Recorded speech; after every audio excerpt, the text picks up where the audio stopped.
자, 이번에는 명사에 대해서 공부를 해 보도록 하겠습니다. 체언에는 무엇이 있었냐면, 체언에는 명사가 있고, 대명사가 있고, 그리고 무엇이 있냐면 수사가 있었습니다. 자, 명사는 지금 공부할 거고, 대명사는요, 명사를 대신 가리키는 말이죠.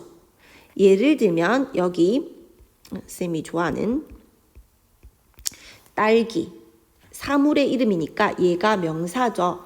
네, 명사야. 근데 얘를 우리가 이것으로 지칭한다면 명사를 대신 가리키는 거죠. 그래서 얘는 대명사가 됩니다. 또 얘를 딸기가 이렇게 여러 개 있을 때 얘를 뭐라고 하면 하나, 둘 이렇게 세는 걸 수사라고 하는 거죠. 자, 그 다음에 체언 뒤에는 무엇이 붙을 수 있다? 우리가 앞서서 공부했던 거 당상조사가 결합을 할 수 있습니다. 이걸 전제해서 가도록 할게요. 명사는 사람이나 사물, 장소 등 대상의 이름을 나타내는 단어입니다. 명사를 사용 범위에 따라 구분하면 고유명사와 보통명사로 나눌 수 있습니다.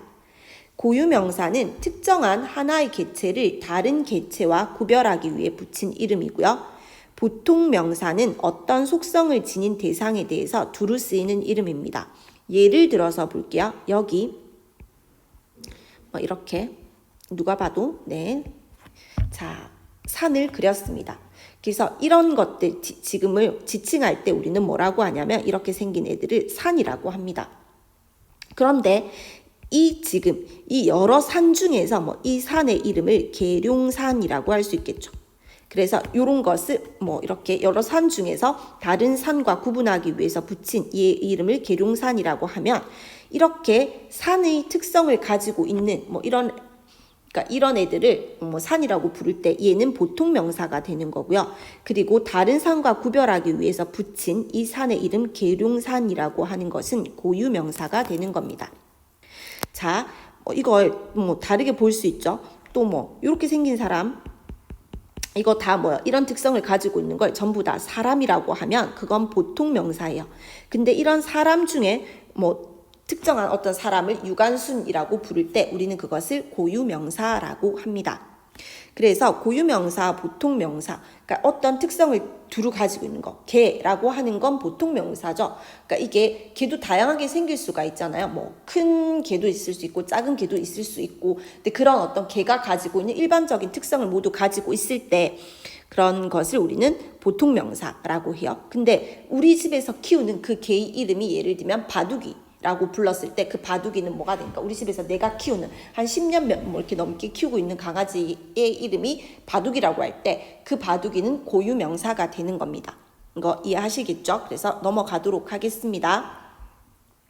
자, 좀 더 지금 우리가 여기서 꼭 이게 캐치하고 가야 될 건 자립성 유무에 따른 구분입니다. 자, 보시면 자립성의 유무에 따라서 명사를 구분하게 되면 자립명사와 의존명사로 나눌 수 있습니다. 자립명사는요, 꾸며주는 말이 없어도 문장에서 홀로 쓰일 수 있는 명사입니다. 사람, 산, 용기 이런 거죠. 근데 의존명사는요, 반드시 그 앞에 꾸며주는 말이 있어야지만 성립할 수 있는 명사예요. 예를 들면 것, 대로, 개, 분, 원, 그램 이런 것들이 있는데, 자, 이게 의존명사 꾸며주는 말이 있어야 쓰일 수 있다라는 말이 무슨 말이냐면 너가 본대로 말해라 에서요, 본이 무엇을 꾸미냐면 대로를 꾸밉니다. 그런데 이때 그럼 본이 뭐가 되냐면 꾸며주는 말이 될 거예요. 근데 이 꾸며주는 말인 본을 없애볼게요. 그리고 읽어볼까요? 너가 대로 말해라. 돼요, 안 돼요? 안 된다는 거죠. 이때 이 대로를 우리는 뭐라고 하냐면 의존명사라고 하는 겁니다. 자, 한 번 더 해볼게요. 자, 선생님 10분이 계신다 해서 열이 분을 이렇게 꾸미고 있는 거야. 그런데 열을 없애볼게요. 그럼 선생님 분이 계신다? 말이 성립하지 않는 거죠. 이렇게 반드시 꾸며주는 말이 있어야 성립하는 명사를 우리는 의존명사라고 합니다. 자, 이때 지금부터 중요한 얘기를 할 거예요. 자, 이때 이 꾸며주는 말을 우리는 뭐라고 하냐면 관형 관형어라고 합니다. 자, 관형어라고 하는 거예요. 관형어. 괜찮아요? 관형어에 대해서 설명을 할게요. 자, 체언이 있고 체언에는 명사, 대명사, 수사가 있어요. 이쯤 되면 외우셔야 돼요. 그럼 체언 뒤에 붙을 수 있는 말을 우리 뭐라고 하더라? 네, 조사라고 해요. 자, 그리고 체언의 앞에서 수식해주는 말을 우리는 관형어라고 합니다. 체언을 이렇게 수식해줄 수 있는 문장 성분을 관형어라고 하는 거예요. 자, 그런데 관형어를 만들 수 있는 방법이 몇 가지가 있냐면 4가지가 있습니다. 외우시면 좋겠죠? 자, 첫 번째 방법은 무엇이냐면 관형어를 만드는 방법이에요. 또 헷갈릴 수 있으니까 적어줄까요? 만드는 방법. 첫 번째 방법은 뭐냐면 관형사를 갖다 쓰는 겁니다. 품사에 보면 관형사라고 하는 애들이 있어요. 보통 어떤 애들이 있냐면 이, 그, 저 이런 애들 있죠. 이런 애들을 관형사라고 해요. 자, 예를 들면 자, 마을을 해볼게요. 그래서 쓰인 거 사례를 보면 이 마을이라고 할 수 있죠. 이가 마을을 수식하는데 이때 얘를 관형사라고 합니다. 두 번째 방법은요. 체언을 관형어로 만들려면 무엇을? 관형격 조사 의를 붙이면 되죠. 관형격 조사의 기능이 뭐라 그랬죠? 격조사는 문장 성분을 만들어. 그럼 관형격 조사의 기능은 관형어를 만드는 기능이죠. 그리고 조사니까 체언에 붙는 겁니다. 체언에 의가 붙으면 무엇이 되냐면 관형어가 되는 겁니다. 그래서 예를 들면 어떻게 할 수 있냐면 나의 마을이라고 했을 때 나의가 마을을 이렇게 꾸밀 수 있습니다. 자, 세 번째 방법은요. 뭐가 있냐면 명사 단독으로 뭘 할 수 있냐면 역시 체언을 꾸밀 수 있습니다. 예를 들면 이런 게 있을 수 있죠. 시골 마을이죠. 시골이 마을을 이렇게 꾸밀 수 있는 겁니다. 자, 네 번째 방법 인마가 제일 중요합니다. 용언도요. 관형어로 쓰일 수 있습니다. 용언의 어간에 무엇을 보태며 쓰면 되냐면 관형사형 어미를 쓰는 거야. 그러면 용언이 관형어가 됩니다. 자, 이때 관형사형 어미는 우리가 시간 표현할 때 배웠는데요. 은, 는, 리을, 던이 붙으면 관형어를 만들 수 있습니다. 관형사형 어미는 용언으로 하여금 관형어의 기능을 할 수 있게 만들어주는 어미라는 뜻입니다. 그래서 어떤 애들이 있냐면 예쁜 마을이 될 수 있겠죠.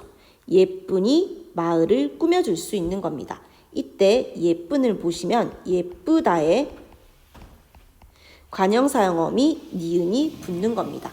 이때 이 니은은 자 여기 은 있죠. 은 얘는 니은과도 같은 말이죠. 또 헷갈릴까봐 은은 매개 모음으로 기능할 수 있으니까요. 그래서 이런 애들이 이렇게 예쁜이 마을을 꾸며줄 수 있는 겁니다. 이런 애들을 관형어라고 합니다.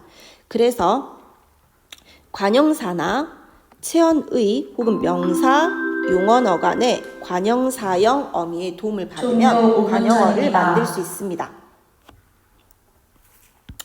자, 강의를 빨리 끝내야 되겠네요. 자, 그래서 이런 관형어의 도움을 받아서만 성립할 수 있는 것을 의존 명사라고 하는데 보시면 자, 너가 본대로 말해라에서는 지금 본이 대로를 꾸미고 있잖아요. 얘는 관형어 중에서 1, 2, 3, 4 중에서 4번이 되겠죠. 보다의 니은, 관형사형 어미 니은의 도움을 받은 거고요. 10분이 계신다에서 열은 사실 수한데 그 명사 열은 수사거든요. 그러면 여기 명사를 이렇게 할게요. 체언이 그 체언을 꾸미는 것도 성립하는 거니까요. 그래서 열이 잠시만요. 아니 그렇진 않아요. 이건 지울게요. 자, 이때 열이라고 하는 얘는요 뭐냐면 네, 그래서 열이 분을 꾸미잖아요. 이때 열은 수사입니다. 수사가 아니라 수관형사라고 해요. 이건 앞으로 설명할 그 기회가 있을 거예요. 보시면 됩니다. 자, 그래서 의존명사 예시를 볼게요.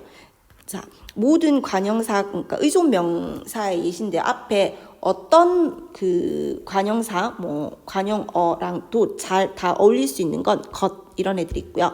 그 다음에 관형사 및 뭐 용언의 관형사형과 어울리는 거 그냥 보시면 될 것 같고, 이런 애들이 분, 이, 뭐 바, 태, 터, 드, 수 뭐 이런 애들, 채, 분, 나름, 때문, 척, 채, 양, 따름 뭐 이런 애들이 의존 명사가 된다라는 거예요. 그래서 약간 형태를 조금 봐주시면 될 듯 합니다. 이렇게 보도록 할게요.